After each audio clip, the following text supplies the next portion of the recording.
wise men and the shepherds tend to get mixed up in our recollections of Christmas, but actually they could not be more different. The shepherds were poor Jews, the wise men were rich foreigners.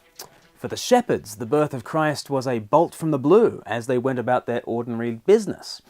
For the wise men, Christ's birth was a distant certainty that had directed their course for months or perhaps years. For the shepherds, seeing Christ marks a beginning. They rejoice and spread the word. For the wise men, it marks an end to their long journey.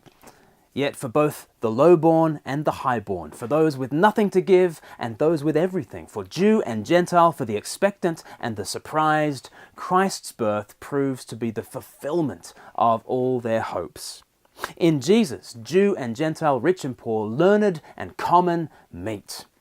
And with the wise men especially, the whole incident proves that Christ is indeed the desire of all nations.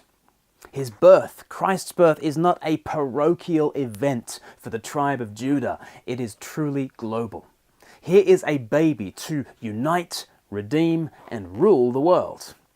Matthew chapter 2 from verse 1.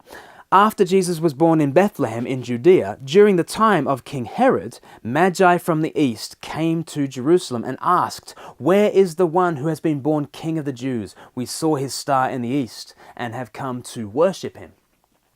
What the old King James translation called wise men is more literally magi, from which we get the word magicians. Traditionally, they are called three kings, but Matthew doesn't tell us their number, nor whether they rule, though they are clearly very wealthy. The questions we want answered are, where have they gotten the idea that a baby could be born king? How would they know that the King of the Jews demands universal worship?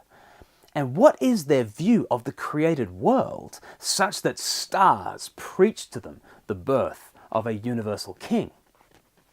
Well, the human race can trace itself back not only to Adam, but also to Noah. Humanity has a collective memory, not only of the first Adam and Noah, but also the promise of a second Adam, a second Noah, a man who brings rest to the whole world.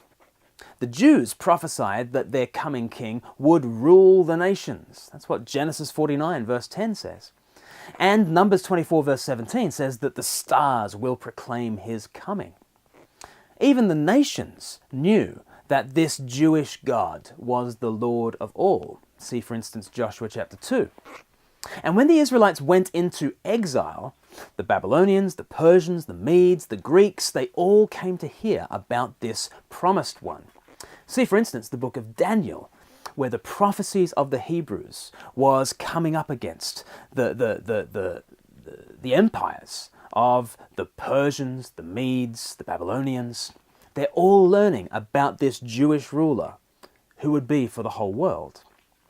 It's no surprise that wise men then from the east would be eagerly awaiting this cosmic king. Just to give you an idea of how people were waiting for the birth of somebody to rule the nations, let me read from a Roman poet, Virgil, writing about 40 BC. This pagan, lost in superstition, still speaks of a new age dawning with the birth of a baby boy who is going to rule the world. Now the last age has come and gone, and the majestic roll of circling centuries begins anew. Justice returns old Saturn's reign, with a new breed of men sent down from heaven. Only do thou, at the boy's birth, in whom the iron shall cease, the golden race will arise. Befriend him, chaste Lucina. 'Tis thine own Apollo reigns, and in thy consulate this glorious age, O Pollio, shall begin. And the months enter on their mighty march. Under thy guidance, whatso tracks remain of our old wickedness once done away, shall free the earth from never-ceasing fear. He shall receive the life of gods, and see heroes with gods commingling, and himself be seen of them, and with his Father's worth he will reign over a world at peace. For thee, O boy, first shall the earth untilled pour freely forth her childish gifts.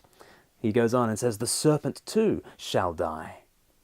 And then he says, begin to greet thy mother with a smile, O baby boy, begin. So Here we have, commingled with a lot of pagan superstition and darkness. Here we have the hope of a baby boy gripped. This hope grips both Gentile as well as Jew. The Son of his heavenly Father will come and he'll bring a new age, a golden race, and even the earth would pour forth its gifts for him. This is typical of how many from other cultures around the world awaited some kind of birth of some kind of king. So no wonder these kings from the East get very excited about the birth of the Christ. As we celebrate Christmas, just remember, Jesus came not simply as the Jewish Messiah to a particular tribe those many years ago. Jesus is the desire of all nations and the hope of the ages.